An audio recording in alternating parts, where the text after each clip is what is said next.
Alors aujourd'hui, un petit vlog pour dire ce qui s'est passé ces un temps au niveau du bac.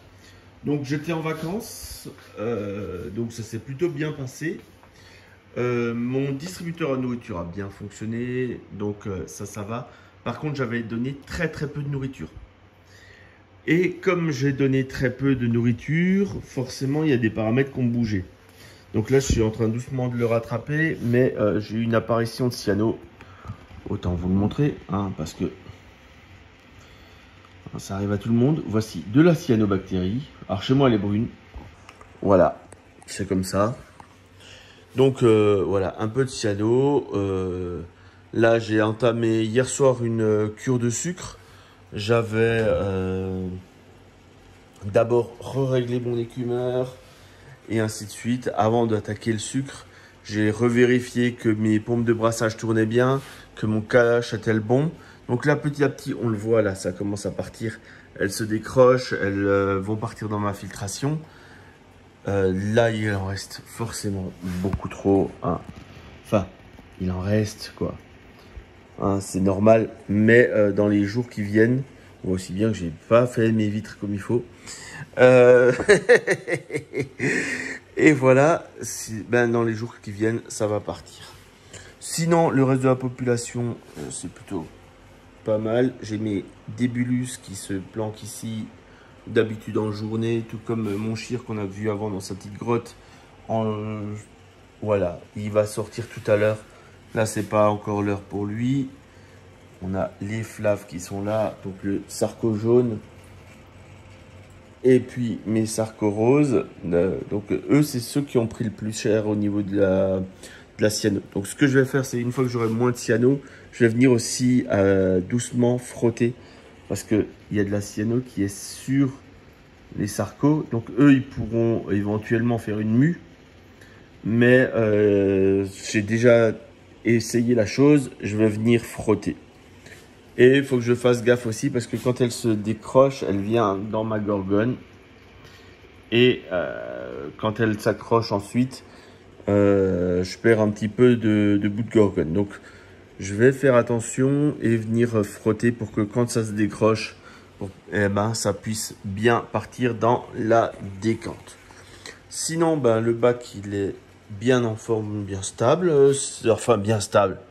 À part la cyano, hein, si on peut dire que stable avec la cyano, oui, c'est stable, mais c'est pas super top.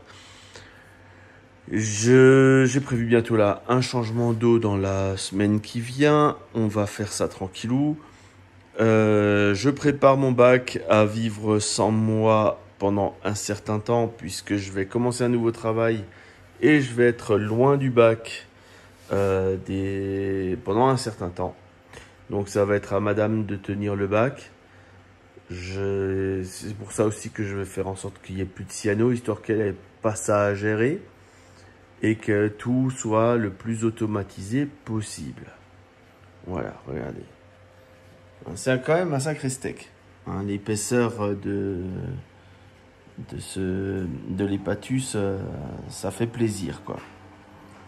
Et donc forcément, comme on est revenu de vacances, j'ai réaugmenté les quantités de nourriture, puisque maintenant c'est beaucoup plus facile à gérer. Et en réaugmentant la quantité de nourriture, j'ai aussi une baisse de la cyano. Donc voilà, mais on va dire que c'est comme à chaque fois et comme toujours quand je le conseille, quand on a des problèmes de cyano, c'est qu'il y a un déséquilibre. Là, j'étais en fait trop descendu au niveau des nutriments par rapport à ce que le bac a l'habitude d'avoir, vu que je nourris d'habitude relativement fort. Et ça a généré ce déséquilibre.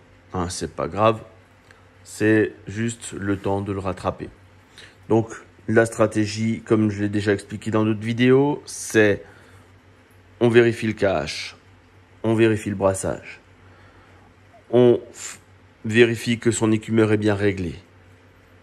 Une fois que ça c'est fait, qu'on a un bon KH, un bon brassage, l'écumeur qui va bien, on vient rajouter une source de carbone si on a des nitrates et des phosphates. Ce qui était le cas ce coup-ci, une fois de plus. Donc comme j'ai des nitrates et des phosphates, je peux attaquer ma cyano en rajoutant un sucre un soir sur deux, comme c'est expliqué sur ma vidéo sur la méthode sucre. Voilà. Sinon, pour ceux qui posent la question sur la serre, je vais faire une chaîne dédiée à l'aquaponie pour suivre ce projet-là parce que je pense pas que ça ait sa place sur ma chaîne principale. Je vous mettrai un lien dans la description de cette vidéo. Comme ça, vous pourrez suivre un petit peu les aventures. Là, on est revenu de vacances, pareil, ça avait super bien poussé dedans. Vous verrez ça dans la vidéo à part. Et il y a bientôt des poissons et je ferai une vidéo spécifique sur les poissons. Ah tiens, en parlant de poissons, donc les anthias, celui-ci ça va bien. J'ai eu des anthias qui avaient les yeux qui, comment dire, qui s'étaient frottés à quelque chose. Donc j'avais été particulièrement attentif à mes anthias. Là ça va mieux. Hein, j'ai fait un petit peu de... Comment dire, j'ai boosté la nourriture en termes d'ail et de vitamines pour les aider à combattre la petite infection qu'il y avait. Et puis le Gramma, lui, il est en forme.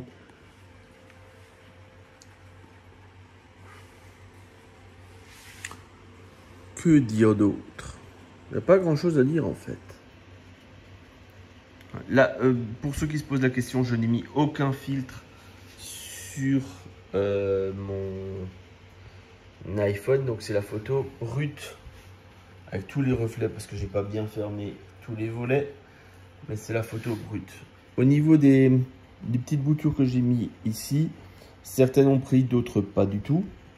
Et j'ai un Bernard l'ermite qui s'amuse à venir grignoter dedans régulièrement.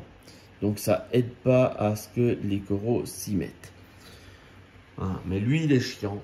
Mais bon, je l'aime quand même. Voilà. On va dire ça comme ça. Il vient embêter mes coraux, mais bon, c'est la vie.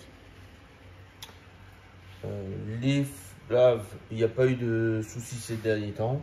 Hein, on le voit parce que les voiles, enfin les nageoires sont complètes. Donc ils ne se sont pas trop disputés ces derniers temps. Ils sont très en forme. Voilà. Le macropharangodon là-bas qui est discret, hein, qui n'est pas facile à filmer, il est en train de passer là. Voilà. Le macropharangodon, ça c'est super cool. Là derrière, il y a mon autre chirurgien avec l'œil jaune. J'ai des gros développements d'éponges. Alors moi j'aime bien. Maintenant je sais que tout le monde n'aime pas forcément. Moi j'aime bien. J'ai beaucoup de vers turbicoles, hein, comme ça se voit là. Donc il y a de la vie. J'avais récupéré un Bernard l'ermite qui était dans une coquille de cône, mais finalement il n'a pas tenu. Au bout de quelques jours il n'a pas tenu, donc j'ai toujours encore une coquille de cône dans le bac, mais voilà. J'ai l'impression d'avoir un petit peu moins de microphone en ce moment, mais je pense que c'est qu'une impression parce que quand on observe, on a un petit peu partout des morceaux d'éponge et avec au milieu plein de vers turbicoles qui sont dans tous les sens. Mon eau est pas limpide parce que j'ai fait un bypass au niveau des micro-bagues, donc j'ai un petit peu de microparticules dans l'eau qui se baladent, et en plus avec le traitement anti-cyano, avec le traitement de la cyano, je bougeais aussi pas mal de choses, donc ça aide pas. Voilà. Sinon, tout va bien, hein. Voilà. Ça fait partie des prochaines choses qu'il faudra que je revoie, c'est l'éclairage parce qu'il commence à avoir un certain âge et je me dis que de temps en temps, hein, faut pas forcément attendre la panne avant de revoir et de réfléchir à ce qu'on va changer. Voilà. J'ai pas grand chose à vous dire de plus. J'espère que cette vidéo vous a plu, que ça permet d'avoir des nouvelles. On n'a pas forcément parlé d'un produit ou d'une marque ou machin, mais c'est cool aussi comme ça. Et je vous dis à bientôt pour d'autres vidéos de récifs captifs.